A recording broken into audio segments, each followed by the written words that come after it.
ببرو این ببرو. تو که هر جا هستم هستی من تو. واقعا از دنیای بدون شهرام شب‌پره میترسم. شاید در آخر من باشه. همین الان برگردین ایران. من بدهکار مردمم. سلامتی همه. آب آقا اسم تو گلاب میزن. کل این گفتگو یه بار چشاتون خندیده. آقا تو اینا رو میتونی پخش کنی؟ آره. نکن. این شبی که میگم شب نیست. اگه شب مثل اون شب نیست. آقای تتلو لب بخور. یه دل دارم و دو دلبر. وای هیچ وقت تلاش نکردین ابی و داریوشو با هم آشتی بدین؟ منو فراموش کرده هستم. مخو چجوری زدین؟ What؟ رفقا همه چی پول نیست. دلم میخواد یه بارم که شده قبل از اینکه از این دنیا برم خستگیام وقتی که دستای تو خونمو در میزنه دل من پشت. اگه بخوایم با یه جمله شهرام شب‌پره رو توصیف کنیم و توضیح بدیم به ما، شهرام شب‌پره کیه؟ من یه کسی هست قربونتون برم، من فداتون بشم.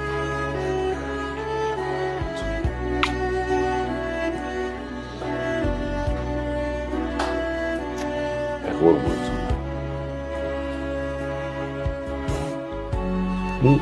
نمیدونم بچه دستمال رو مرسی.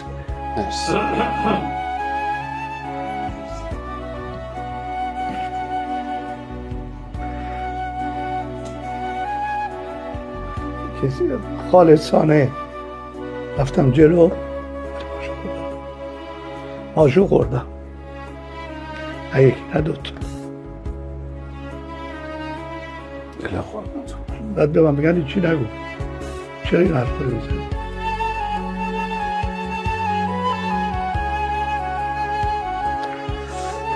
دیگه نتونستم خودم نگردارم. فداتون بشم. من اوایل سر ایران نمیتونستم زیاد حرف بزنم، زیاد گریه میکردم. پدرم خود پدرم و ایران.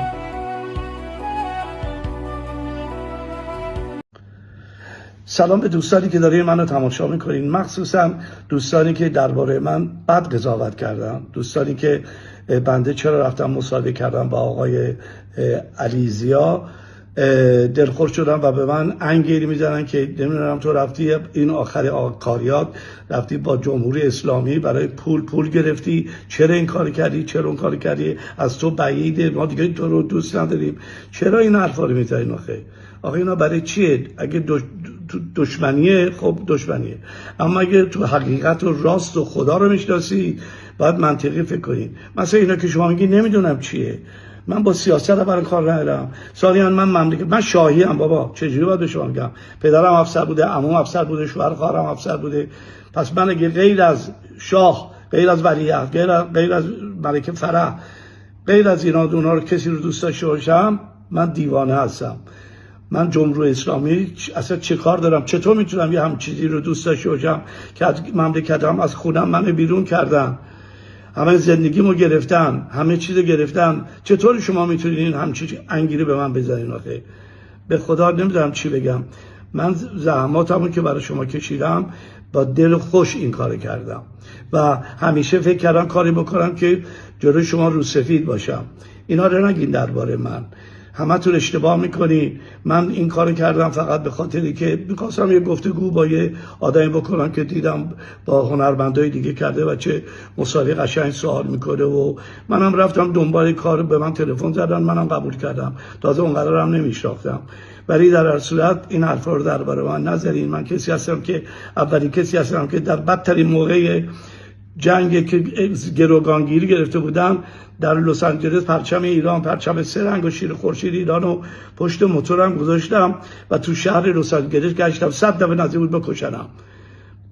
این همه آلبوم دادم، این همه تحمل کردم، هر جوری بود. من که به خوبی زندگی کردم، با هر جور بدبختی بود زندگی کردم که چرا دیگه وطن ندارم. وطنم من گرفتن. اون وقت شما میگین تو اونوری هستی. بابا چی بگم به شما؟ اینا رو به من نچسبونید. من هر این کار نیستم. من عاشق شاهم و بودم و هستم. پهلوی.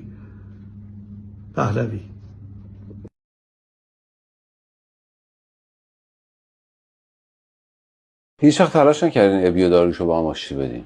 ابی داریوش قرار نگه فکر کنم ابی زنجلیله. زنجلیل یه سری اگه من توییتای نمیذاش که رفیق 40 سالش رو به خاطر که اونا نمیخوان من ببینم چون من ابی رو راهنمایی درست میکنم، اینی که الان ابی اینجوری رفته اونا نکردن. ابی صداش ابیه، ابی آهنگاش ابیه، شما نکردین. شما فقط زرنگی کردین، براش برنامه گذاشتین. اگر چیکار کردین؟ مثلا خود شلوار تنش کردین، اینجوری کردین که رو استیج بخوابه. اون موقع که من باشه بودم رو استیج میخوابی. در مورد ابی خواهم گفت چون ابی منو فراموش کرده هستم. یعنی تحت پیغام گذاشتم من دلم میخواد، ما 50 سال رفیق دلم برای تنگ شده ببینم. آره و اون پسر نمیذاره، پسر ناتنیش. حالا نمیدونیم تنیش بود چیکار میکرد. این حرفایی است که حالا دیگه با یه جوری قبل قصه نخور. اینا واقعیت آره آدم ولی قصه میخوره. نه من چی میخوام میکنیم میکشم. اینا میگن چرا نمیگی؟ میگه چرا میگی؟ برای که میکشم ازشون، دلم میشکنه. آره خودی 50 سال ابی رو من رفاقت. آوردم به شهره. من آهنگای اول شهره رو من ساختم تو امریکا. ابی رو من ساختم، 100 تا رو من ساختم، شاهرخ خدا بیامرزه من ساختم، اندیو کروس آوردم تو این بزنس، ناهید آوردم تو این بزنس. اولین آهنگ شهرام سرتی رو در امریکا من ساختم. وقت ابی میگه فلان کس، میگم چرا دروغ میگی؟ وقتی شما از 25 سالگی زن میگیری بله. خب فشار زندگی رو زیادتره دیگه. متوجهم. نگرانی حالا بچه‌م میاد یا 2 سال بعدش دیگه اونا حالا. پس شما توصیه‌تون به جوانای امروز اینه که تا 50 سالگی ازدواج کنن. آخرین چیزی که باید انجام بدن ازدواجه. اول خودشونو بسازن. من خیلی آدما میدونم که تا قبل از ازدواج یه آدم دیگه بودن، بعد ازدواج یه آدمی دیگه شدن. میگن راز جوون موندن و سرحالی آقای شهرام شب‌پره یه دونه است، تو 50 سالگی زن گرفته. فکر کنم یکی از حالا الان دلخور نشید، حالا دیگه حقیقتش اینه واقعا. اگه بخوایم با یه جمله شهرام شب‌پره رو توصیف کنیم و توضیح بدیم به ما، شهرام شب‌پره کیه؟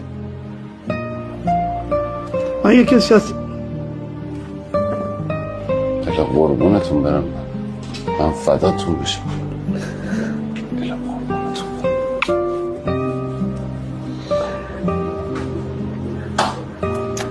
دل قربونتون برم.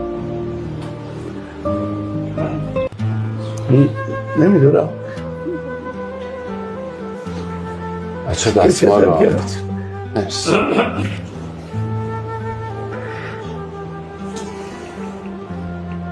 کسی خالصانه رفتم جلو ماژو خوردم، نه یکی نه دوتا. دل قربونتون.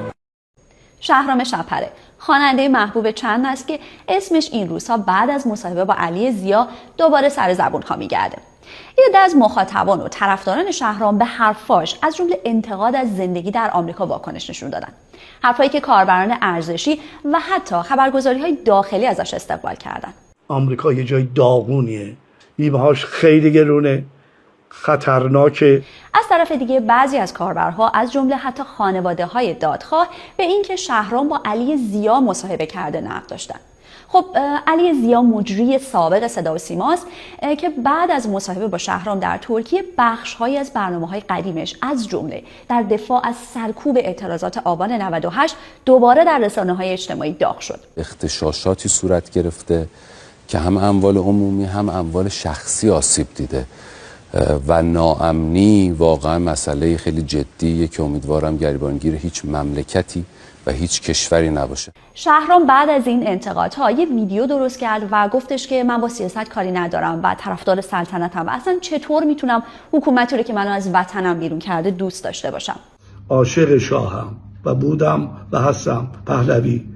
بسیاری از کاربرها معتقدند که جمهوری اسلامی بعد از جنگ با اسرائیل دست به دامن ملیگرایی و بهره برداری از حرفهای بعضی چهره‌های محبوب قبل انقلاب شده تا وجهه خودش رو در بین مردم بازسازی بکنه. بعضی از رسانه‌ها و شخصیت‌های حکومتی از جمله خود مسعود پزشکیان هم تازگی‌ها درباره آماده کردن زمینه بازگشت ایرانیان خارج از کشور صحبت کردند.